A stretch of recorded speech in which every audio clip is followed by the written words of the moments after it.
There are a lot of transformative projects happening in St. Paul right now, but it's not just about bricks and mortars. It's about making sure we unleash the power of our community, particularly the creative juices that flow through the city of St. Paul.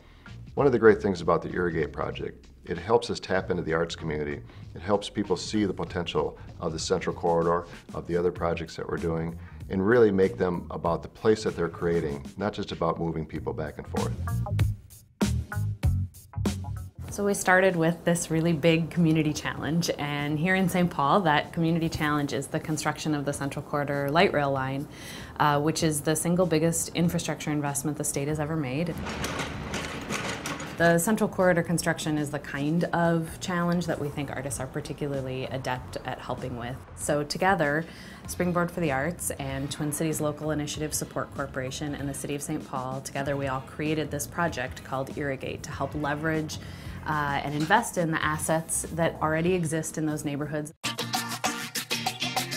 We started by casting a really wide net in terms of who was an artist and who was eligible to do this, and we invited artists who lived, worked, or had a significant investment in the Central Corridor to participate in one-day trainings around placemaking and community engagement and some basic leadership skills.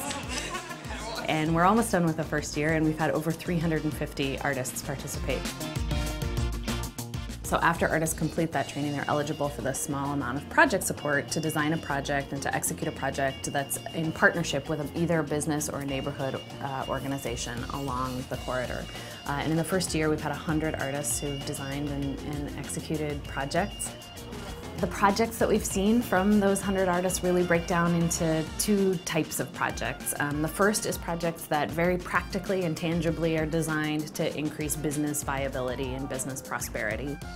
Makes my building more visible, which maybe give me more customers. Like I can tell people now that, yeah, turn for my parking lot at the Purple Hippopotamus. The other type of projects are projects that really connect people to neighborhood identity, give people a sense of voice and agency, and really show what's possible in a neighborhood.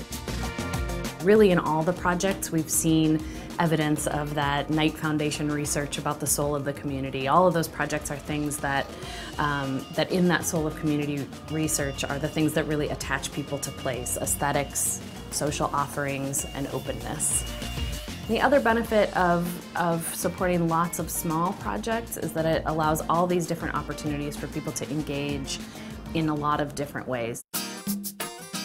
So already in the first year, we've seen two major impacts from the work. And the first is that by supporting those hundreds of projects and hundreds of artists and community collaborators and people who are engaging in the projects, it also created all of these opportunities for various and very diverse media coverage. In the first year of Irrigate, the artists' projects have generated over 100 positive media stories. And together, those positive media stories really make up a new alternative positive narrative. The other big impact we've seen is really this new web and network of connections, and that network has happened certainly between the artists themselves, and then of course this new web of connections between the artists and their community collaborators. I don't know it before, but now I know it and I want it. And I think in the future that I may have to ask Mira and her husband that if she can play with us more, because I can see the people that who come to listen to her, you know, it's grow more and more. We feel like if in just a year, by adding artists, by supporting the asset that a community already has in its artists, if in only a year that can create these two big impacts, this new alternative positive narrative where there was a primarily negative narrative and a new web of social capital and connections. If artists can do that in only a year, then we certainly think that those two big impacts are going to lead to greater attachment and agency and vibrancy in the long term for those neighborhoods.